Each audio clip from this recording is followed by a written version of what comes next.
alaykum, hurmatli mehmonlar. Xush kelibsizlar. Xush kelibsizlar Kamoliddinjon, Nazokatxon. Nikohlaringizda qayd qilish istayingizni o'z imzolaringiz bilan tasdiqlanglar. Marhamat Nazokatxon, birinchi bo'lib siz imzo qo'ying. Bu tomonga, bu tomonga.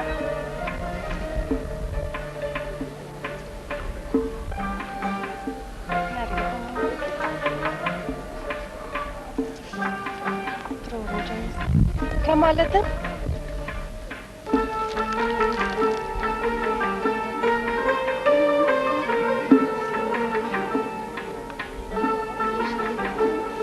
Endi vakil o'rtoqlarni nikohda qayd qilinganligini tasdiqlab, o'z imzolarini qo'yishni iltimos qilamiz. Kelin posham.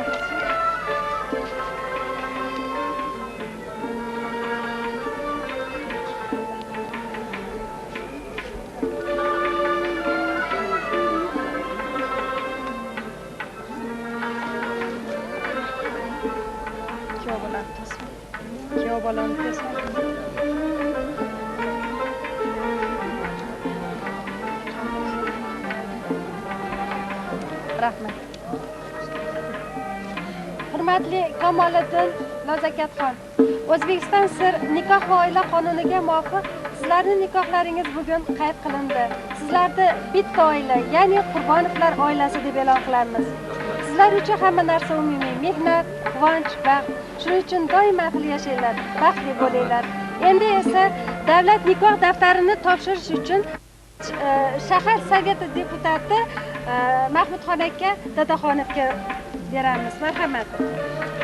Hurmatli kelin kuyovlar, hayotingizda bir marta bo'ladigan bugungi ulug' ayyomingiz bilan xalq deputatlari shahar soveti nomidan chin qalbdan tabriklayman.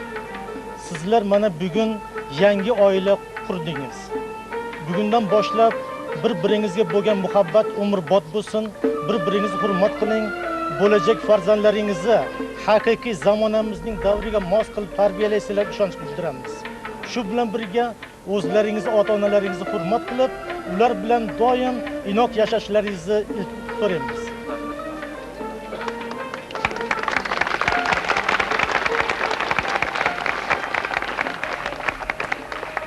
Endi oilaviy sadoqat ramzi bo'lmish uzukni almashtiringlar. Marhamat, Kamoliddinjon.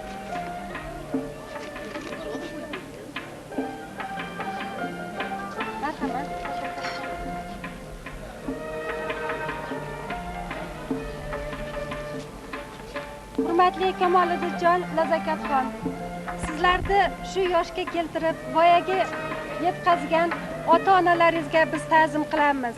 Hozir esa ularni oldiga borib ta'zim qilishlaringizni iltimos qilamiz.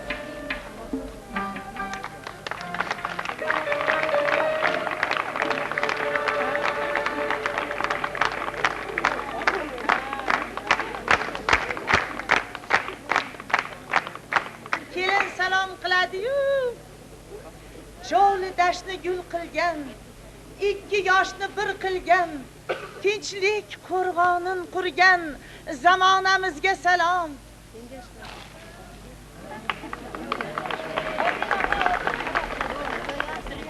Kattaga yo'l ko'rsatgan, kichikka ish o'rgatgan, mehnati elga yoqqan, ko'ksiga orden taqqan onaxonlarimizga salom.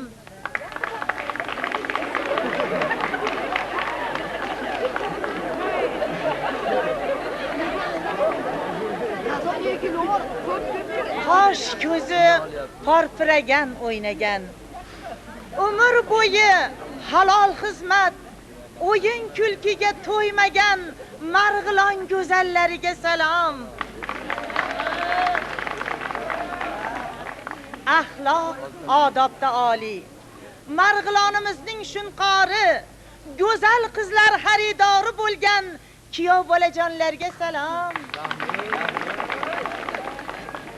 Ayollarning a'losi, donolarning donosi, ko'p bolalar onasi, qaynonalarga salom. Tog'lar go'zal boshida qori bilan, bog'lar go'zal olma anori bilan, Osmon go'zal oyi quyoshi bilan, inson go'zal mardlik bardoshi bilan.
Bugun biz Adolat buvini 80 yoshligi bilan tabriklab shu yerga to'planganmiz. Biz shahar xotin-qizlar совeti nomidan bugun bir qarorga kelib 80 yoshlar bilan tabriklash bilan bir qatorda bularga necha yillardan beri kiyib yurgan erkaklik liboslarini yechib, ayollik liboslarini kiygizishga maqsad qilganmiz. Kimda kim shu qarorga rozi bo'lgan o'rtoqlar qo'l ko'tarib tasdiqlaymiz. Qarshilik yo'qmi? Bugundan iborat sizlarda roziliklaringiz bilan, ijozatlaringiz bilan Adolat buvi deb ataymiz onamizni. Endi ijozat bergaysizlar, men shu libosni kiygizsam. Tabriklaymiz.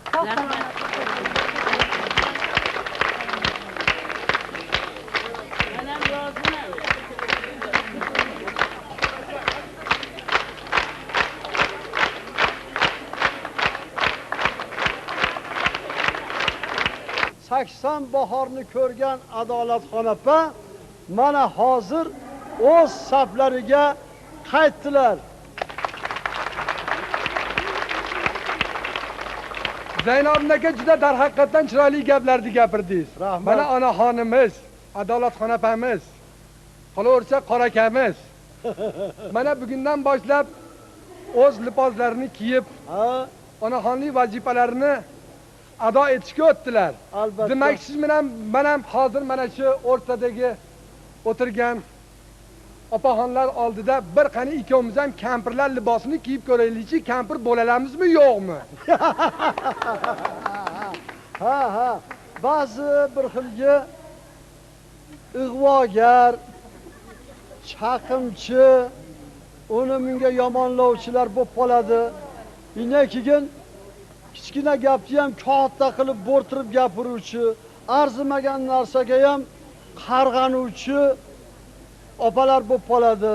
Mana shular haqida kichkina muqallid qilib o'tamiz. Va meni bitta ajoyib o'rtag'im bor. Oti Mastonxon. Biram Shirmandaga o'ynaydi-ey. Hammani kuldiradi. Ammo achchig'i ko'p bo'lsa bormi? Otasini ham tanimaydi, onasini ham tanimaydi, ha. Hoy hoy, yergina yutgur yashamagun menga qara, hey! Ana. Nazarimda bitta ham tasa achchig'ini keltirib qo'ydish kerak. Voy voy Hay voy. Akmal menga qarab suv sepsang olmaydimi? O'ylang o'ynamay o'lgurma Ahmad. Hay Simdaja menga Ha qarab. maston. Voy o'la qolayne senga nima balo oldi? Keldingmi? Voy salomat, salomat. Eshiginglar nevara chevaralaring ham tuzaymanlar. Menga qara. Ha, yana nima balo oldi? Kimni qarg'ayapsan? Mana o zumracha nevaralarni qarg'ayapman. Yo seni qarg'ayman, ha, indamay. Hay, maston menga qara. Bunaqa qarg'ish yomon bo'ladi. Ha. Ayniqsa nevaralarni qarg'amagin. Bizni o'rnimizga shular qolsin. Qarg'ish yomon, tegib ketadi, o'lim netib qoladi-ya. Nimalar deding? Qarg'ish yomon dedingmi? Qarg'ish bilan o'lim netib qoladi dedingmi? Mabodo qarg'ish bilan o'ladigan bo'lsa, mahallada 3 kishim bor o'ldiradigan aylanay. Og'zing qiychayib kulmaylar. Menga qara maston. Ha. Voy birinchi kim o'ldirardi? Birinchi o'lim ana 6-chi xolani o'ldirardim. Voy, nima qilibdi? Ha, nima qilibdi degin ha? Qani? O'zingdan o'tar gaplar yo'q. Mahallamizda mana haligi bo'yiga yetgan qizlar bor. Bor. Sovchilar keladi, jovchilar keladi. Menmish anasi sovchilarga qizlarni yomonlab qaytarib yuborarmishman ha, aylanay. Yo, pilim. Voy, nima deb qaytararmishsan? Nima dermishman degin? Qani? Ana bittasi modnista chachi kaltadirmishman. Ikkinchisini peshonasi tordirmishman. Uchinchisini oyog'i kattadirmishman ha. 6-chi xola olmay juvon cho'qta o'giray. Voy, menga qara. Ikkinchi kim o'ldirarding ha? Ikkinchi o'g'li ana Marjon qiz kampirni o'ldirar edim. Haligi dasturxonchini. Ana dasturxonchini o'lma topding. Nima qilibdi u? Endi o'zingdan o'tar gap yo'q. Yilda bir marta xotira kunlari bo'ladi. 3-4ta mayramlar bo'ladi. To'y to'rkunlar bo'ladi. Mahallani chaynay piyalalari ishlaydi aynalay. Yo'qaladi, sinadi. Ha, sinadi-da. Ha, yo'qaladi-da. To'g'ri. Nima dermish degin? Bo'z to'masa maston kampir chuguniga chugib, olib kirib ketgandirmish. Marjon qiz qola olmay marjonlaring to'kilib o'lguray. Men marjon qiz qola emasman-a? Sen qatinga kerillasan. Senda marjon tugul mo'mchag'ing ham yo'q. Maston. Ha, yana nima balo oldi senga? Yana kimni o'ldirardi? Uchinchi o'g'lani shamol otinda o'ldirar edim. Ha, haligi kinnachinimi? Ana o'lma topding, kinnachi shamol otin bor-ku. U nima qilibdi? Ha, nima qilibdi degin? Ikki mahalla, o pat mahalladagi nima bor-ku? Potma porsildaq. Nima? Haligi rizqi darozli xotini. Ha, ana o'xshatmaguncha uchratmas. Novcha xotin pakana. Otang kim ashqavoq, onang kim nofqavoq. Xuddi bir istobani oldiga birov chugunini qo'yib ketgan yo'q şeyda aylanay. Ana shuni kinnasini yayyatin nima dermish degin? Nima dermish? Ha, kinna olsang chiq, siqolsang chiq. Bay. Ancha-muncha kinna kirmatisizga dermish. Suqkinna kiritdirmish. Bo'z so'masa maston kampirni kinnasi kirgandirmish aylanay. Meni kinnam uyda o'tirgan nuroniy cholimga kirmasdan 2 mahalla narida potma borsildaqda nima qilsin?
ozodlik va ma'rifat yo'lida qurbon bo'lgan Nurxon.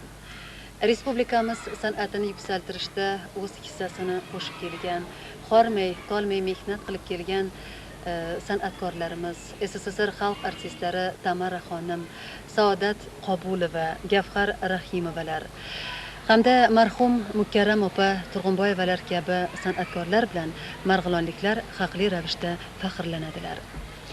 Diloromxon, biz Marg'ilon xotin-qizlari bilan Ulug' Oktyabr sotsialistik revolyutsiyasi bayrami arafasida uchrashyapmiz.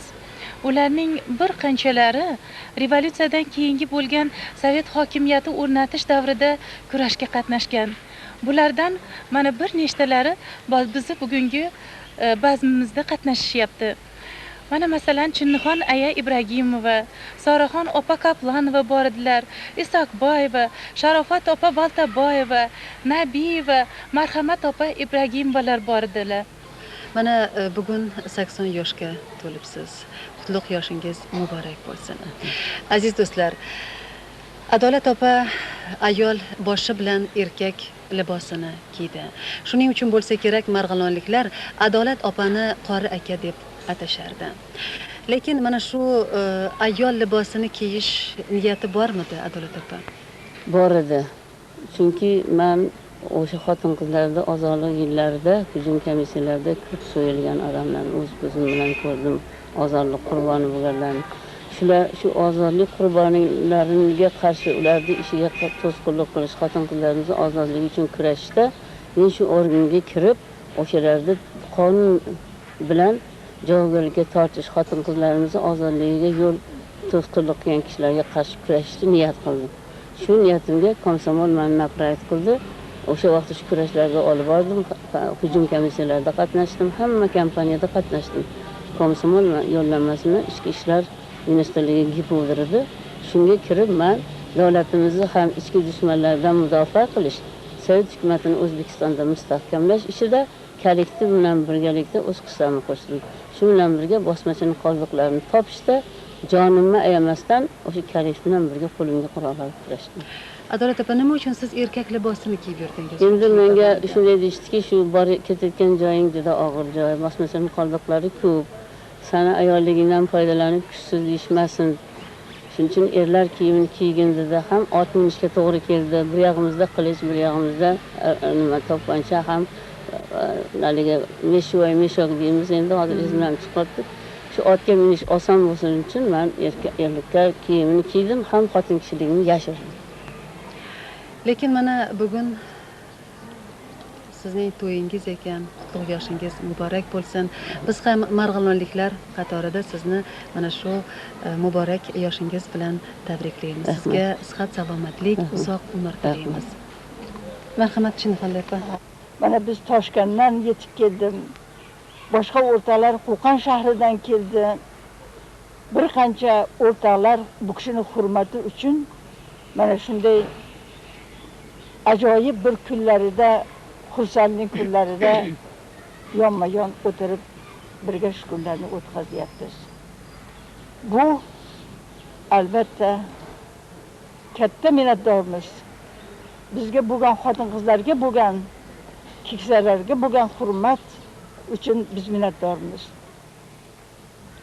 Mana bir qancha yoshlarning kommunistik ruhida tarbiyalashda xizmatingiz bor. Mana shu xizmatni yana ham davom ettirib, chiroyli yashab, tinch yashashingizni tarafdorimiz. Bosh ustiga. Biz marg'ilonliklarning hayotiga, san'atga chanqoqligini bilamiz. Bu yerda qalbi pok, zavqi baland insonlar yashashadi. Mana ikkita yulduz porlabdi. Yulduzxon, siz san'atga ilk qadam qo'ydingiz. Aytingchi, bu murakkab parvozingizning kelajagini rejalashtirib qo'yganmisiz? Albatta. Meni san'atga ilk qadam qo'yishimda ayamning san'atga bo'lgan yuksak ixloslari menga juda katta yordam berdi. Men ayamdan juda ham minnatdorman. Keyingi rejalarim haqida bo'lsa, yangi qo'shiqlar kuylashni xohlayman. Ustozlarimni ishonchlarini oqlashga harakat qilaman. Aytingchi, Yulduzxon nechinchi farzandingiz? Yulduzxon ikkinchi farzandim. Ularning san'atga qadam qo'yganlariga siz qanday qaraysiz? Albatta bu qizimiz san'atga qadam qo'yishida men juda yaxshi xursand bo'laman. Yoshligimdan men ham qo'shiq aytib, o'zim hirgoyi qilib yurardim. Bizning Marg'ilonimizda Jo'raxon Sultonov, Ma'murjon Uzoqov degan mana Saodat Qobulova degan san'atkorlar chiqqan. Shularning yo'lidan ijod qilib borsa, men xursand bo'laman qizimdan.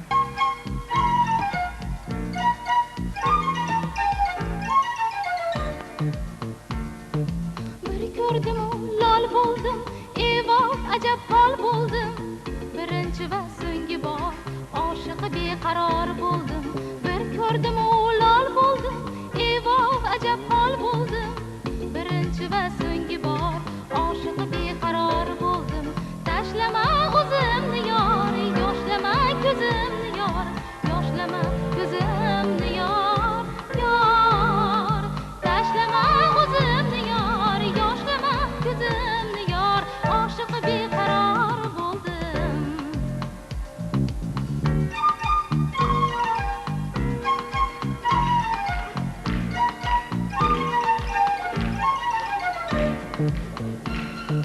Nigohlaring o'q ekan, kuydirguvchi cho'q ekan. Undan omon qolmoqning choralari yo'q ekan. Nigohlaring o'q ekan, kuydirguvchi cho'q ekan. Undan omon qolmoqning choralari yo'q ekan. Tashlama o'zimni yor, yoshlama ko'zimni yor, yoshlama ko'zimni yor, yor. Tashlama o'zimni yor, yoshlama ko'zimni yor, oshiq beqaror bo'ldim.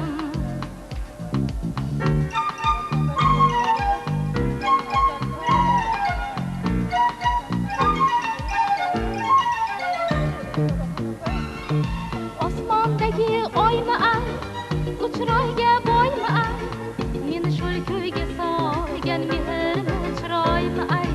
Osmondagi oymi ay, uchiroyga boymi ay, meni shul ko'yga solgan mehrli chiroymi ay.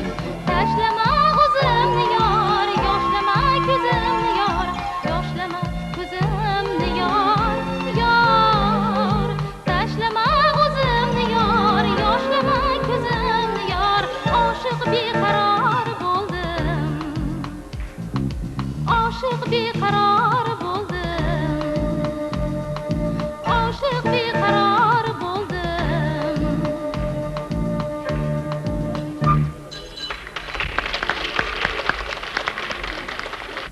Tunday qora sochlar tolasin, oqqa bo'yar yillar sezdirmay, peshonamga o'ylar soyasin, chizib ketar yillar sezdirmay.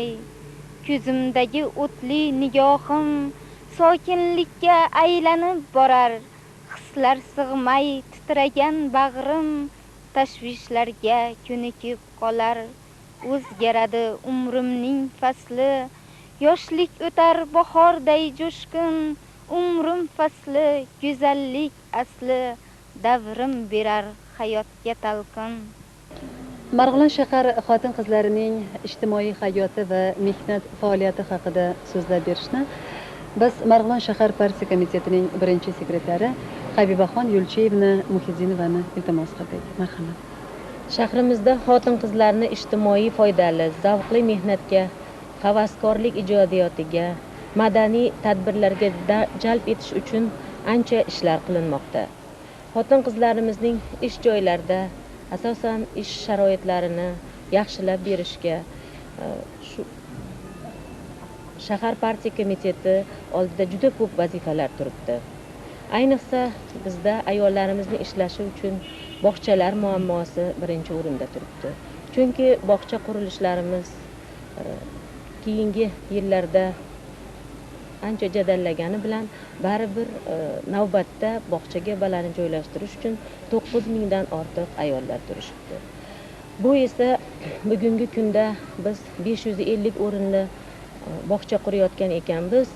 Bu bog'chalarning qurilishida shahar sanoat korxonalari qatnashmoqda o'z mablag'lari bilan. lekin bu ham hozirgi kunda yetarli emas. Maktablarimizning 3tasi 3 smenada o'qishadi. Bu ham bugungi kunda shahar partiya komiteti oldiga, shahar ijroiya komitetining oldiga juda katta vazifalarni qo'yyapti. Agar hisobga olgan maktablarimizni hozirgi kunda faqatgina maktab yo'ldoshlar qurilish sohasida ish olib borilyapti. Kelgusi yilga 960 o'rinlik maktab quriladigan bo'lsa, bu ham qo'yilgan hozirgi talabga javob bermaydi. Sog'liqni saqlash muammolari respublikamizning boshqa shaharlaridagi kabi bizning shaharda ham og'ir muammo bo'lib turibdi. Chunki bir misolni olganimizda ham agar shahardagi birlashgan kasalxonani oladigan bo'lsak, bu yerda tug'ruqxona joylashgan. Albatta bu juda ham ayollarimizga noqulaylik tug'diradi. Har xil kasallik va kasallar orasida homilador ayollarimizning bo'lishi ularning sog'lig'iga salbiy ta'sir ko'rsatmoqda. Hozirgi kunda Ipak kombinatining qoshida 110 o'rinlik tug'ruqxona qurilishi boshlab yuborildi. U 1989-yilda ishga tushiriladi. Yana shahar xotin-qizlarini mana shu aktivligini oshirish, ularning jamoatda o'tkazilayotgan tadbirlarda aktiv qatnashishini ta'minlash va bu ma'noda qanday ishlar qilinayotganligini mana shahar xotin-qizlar Совetining raisi o'rtoq Azamova gapirib bersalar yaxshi bo'ladi. Marhamat. Mamlakatimizda hozir qayta qurish davrida bizni shahar xotin-qizlar kengashi ham o'zlarining planlarini, o'zlarining rejalarini umuman qayta qurdik.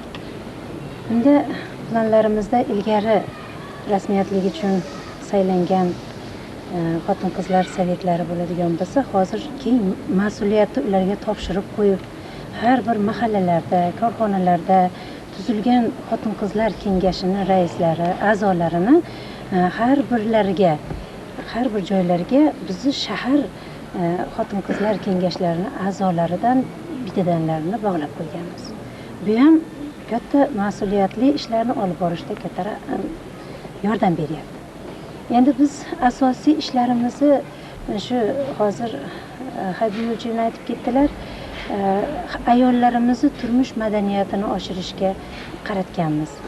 Mahallalarda, turar joylarda, ishlab chiqarish korxonalarida, o'quv yurtlarida biz leksiya hamda suhbatlar tashkil qilib, hamda ko'chma klublarimizni ishtirokida ular bilan juda ko'p uchrashuvlar o'tkazyapmizki, qachonki hozir endi shahrimiz juda katta, bizning shahrimiz, mahallalarimiz ko'p. Ularning o'rtasida shu madaniyatli oilalar ham bor, ozgina orqada qolgan oilalar ham bor. Shu orqada qolgan oilalarni qanday turmush qurishi, yangi kelin-kuyovlar qanday hayot kechirishi, mana shu masalalarda ko'p e'tibor beryapmiz. Biz yana shu narsalarga e'tibor beryapmizki, bizni shahrimizda uyda bolalari bilan, bolalarni tarbiyasi bilan qolib ketgan ayollarni hozir aytib o'tildi, shularni ishga jalb qilish masalasini ko'rib chiqdik. Mana 1,5 yil ichida biz 2000 dan ortiqroq xotin-qizlarni ishga jalb qildik. Ular hozir davlat korxonalarida, ishlab chiqarish sexlarida ilg'orlikni qo'ldan bermagan holda ishlab turishibdi. Endi hamma narsani yaxshi deb ham bo'lmaydi. Bizni hozirgi olib borayotgan ishlarimiz o'zimizga qoniqarli deb ayta olmaymiz. Bunda juda katta yechilmagan muammolarimiz borki, hali biz ularda ustida juda ham ko'p ishlashimiz kerak. Masalan, shuni olib qaraganimizda, onda sonda bo'lsa ham, yagona bo'lsa ham, irodasizligi tufayli ayollarimiz o'z joniga qasd qilayotganlar uchrab turibdi. Bu endi bizning shahrimizda yagona bir bo'lgan ish. Lekin buni biz hamma mahallalarda ayollar o'rtasida muhokama qilib, buni irodasizligi haqiqiy ko'pchilik jamoat orasida yechiladigan muammoni o'z zimmasiga ola turib, o'zini joniga qasd qilgan hamshira qizimiz uchun katta muhokama. Endi o'ylaymanki, bundan buyoq bunaqangisi bo'lmasligi kerak. Endi yana bir masala bizda mana yosh kelin-kuyovlarni ajrab ketishi juda bizga muammo bo'lib tuyulib turibdi hozir. Ayniqsa bir ikkita bolalarini qoldirib shu bir-birlaridan ajrab ketish hodisalari bo'lib turibdi. Endi ko'p bo'lmasa-da uchrab turibdi. Buning sababi nimada? Shuni sababini juda biz chuqur o'yladik. Har xil sabablarga ko'ra. Bir xilgisi shu erkakni o'sha eskilik sarqitlarga berilgan payti bo'lsa, bir xilgi paytda ayollarimiz yengiltayligi bo'lib qolyapti. Endi men o'ylaymanki, agarda ayollarimiz, yigitlarimiz bir-birlarini tushuna bilsa, bir-birlarini albatta shu hurmat qilsa, ota-onalarini hurmat qilsa ajralish bo'lmaydi. Biz endi shu ajralishni kamaytirish uchun zaksimiz qoshida shu kelin-kuyovlar ariza bergandan keyin suhbat olib boradigan universitet tashkil qildik. Buni endi natijasi bir 5-6 yildan keyin bilsak kerak natijasini. Lekin hozir shu turmush quruvchi yangi yosh kelin bilan kelinni suhbati juda ajoyib bo'lyapti. Mana yaqinda biz qaynonalarni ham chaqirishga harakat qildik. Oldindan biz shunaqangi suhbatlarni qurib borsak, natijasini o'ylaymizki, keyinchalik bo'ladi. Hozirgi kunda juda ham shaharda mana shu ba'zi bir ministrliklarga qarashlik zavodlarda ko'p gazlash chiqindilar chiqishi munosabati bilan shu shaharda juda ham ekologik masalalar qiynab turibdi. Bu masalada qanday ishlar qilinayotgani, umuman holat qanday bo'layotganligi to'g'risida biz mana glavvrachimizga so'z bersak, u kishi aytib bersalar. Haqiqatda ham hozir shahrimizdagi ekologik vaziyat biz meditsina xodimlarini juda tashvishga solmoqda. Chunki mana shu hozirgi shahrimiz havosidagi changlar, gazlanish, zararli gazlar miqdori haddan tashqari oshib ketgan. Aylanib o'tadigan katta yo'lning yo'qligi sababli katta mashinalar shu shahrimizdagi yo'llardan o'tadi. Bu yo'llarimiz esa tor, transport ko'p. Natijada avtotransportdan chiqqan gazlar havoni zararlantiryapti. Ularning havodagi gaz miqdori ayniqsa chorrahalarda shu haddan tashqari oshib ketib, hatto 4-5 marta oshib ketyapti. Mana shu holat. Bundan tashqari mana shahrimizdagi mavjud bo'lgan Cho'yan quyi zavodi, mana shu aholi yashaydigan joyda mahallalarning o'rtasida joylashgan daraxtni qayta ishlash zavodi bor. Hamda mana shu Kirgili zavodi shahrimizga juda yaqin joylashgan bo'lib, Kirgilini neftni qayta ishlash, azot o'g'itlar ishlab chiqarish zavodi bilan ximiya zavodi nazarda tutaman. O'sha zavoddan chiqayotgan gazlar ham shaharimizga sal shabada esishi bilan butun shahrimizga uradi. Mana shu holat paxta titish sexlari bor. Mana shu hamma zavodlarimizni sanitar himoya zonalarini yo'qligi, aholi turar joylariga juda yaqin joylashganligi mana shu havoni juda ham mana shu keyingi paytlarda buzilib ketishiga olib kelyapti. Mana bu holat esa aholi o'rtasida yuqori nafas yo'llari kasalligini ko'payib ketishiga, qon tomir kasalliklarini, oshqozon kasalliklarini ko'payib ketishiga bir necha barobar, mana shu keyingi 8 yil ichida hatto 5 marta oshib ketdi mana shu kasalliklar. Yana bizni juda ham qattiq tashvishga solayotgan masala shahrimiz aholisini shu ichimlik suv bilan yaxshi ta'minlamaganlik holati. Mana bu 87% tashkil qiladi. Lekin yoz oylarida mana shu ichimlik suvini to'xtab qolish holatlari kuzatib qolinyapti. Mana shu kanalizatsiya holatimiz achinarli holdaligi bu 37% tashkil qiladi. Bu juda aholini sog'ligiga zarar ko'rsatyapti. Buni tasdiqlovchi bir faktni keltirsam, mana shu keyingi 8 oy ichida shahrimizda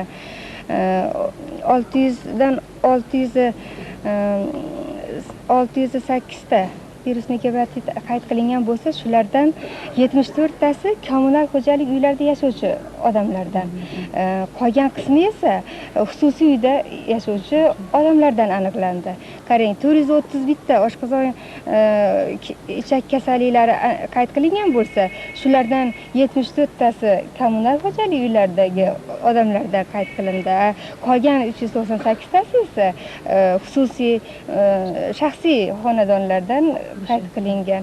Mana shu faktlar ham menimcha shu kanalizatsiya nihoyatda zarar kanalizatsiya bilan ta'minlanmaganimizni salbiy ta'siri bo'lsa kerak. Mana shu muammolarni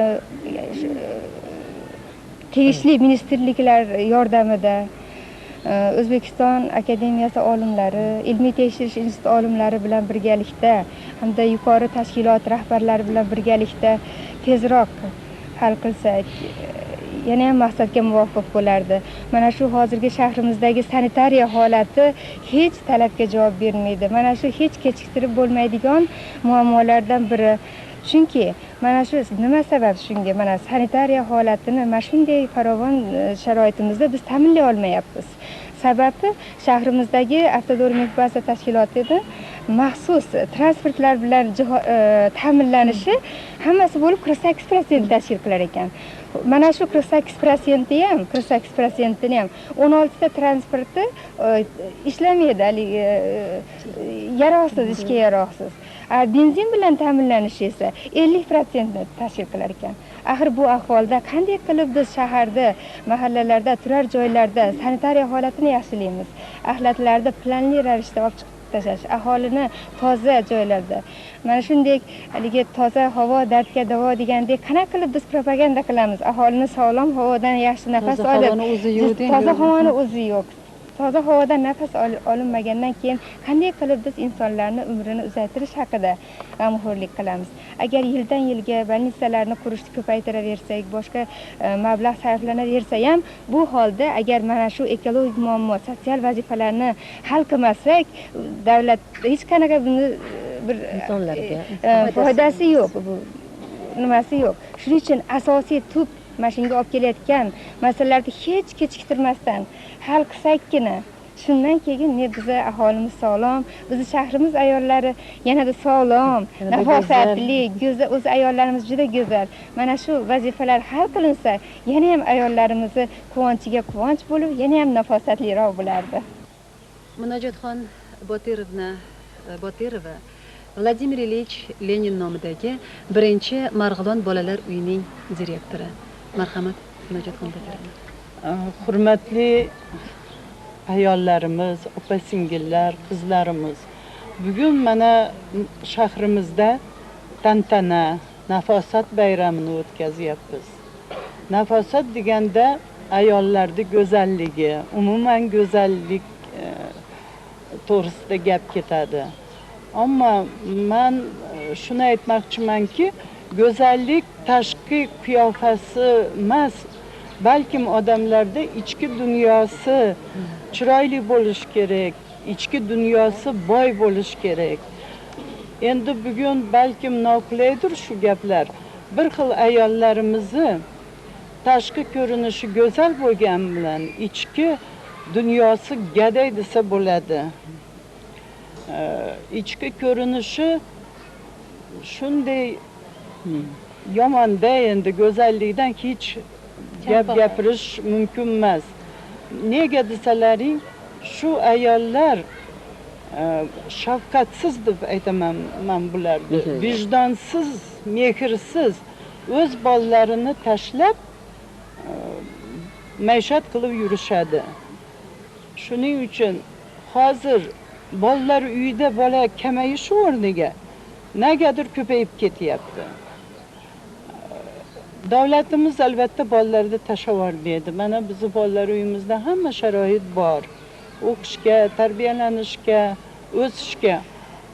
Ammo shu bolalarga qarasangiz, baribir ota-ona mehri.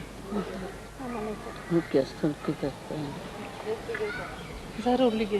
Mehriga zor. shu davlatimiz juda gummanida, shularni majburiy xizmatga kesib, bularni ishlatib, oyligidan o'sha bolalariga to'latish kerak.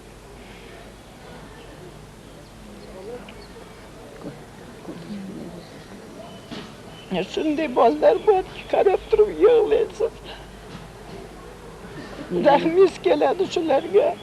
Menga 10 kunlik bolani tashlab ketishdi. Shuni hozir 5 yashar qildik. Qizim o'shani o'ziga oldi, bola qilib. Endi qanday deysiz shunaqa voqealarda? Qanday shu ayollarni go'zal deysiz? Hech go'zal deyish mumkin emas.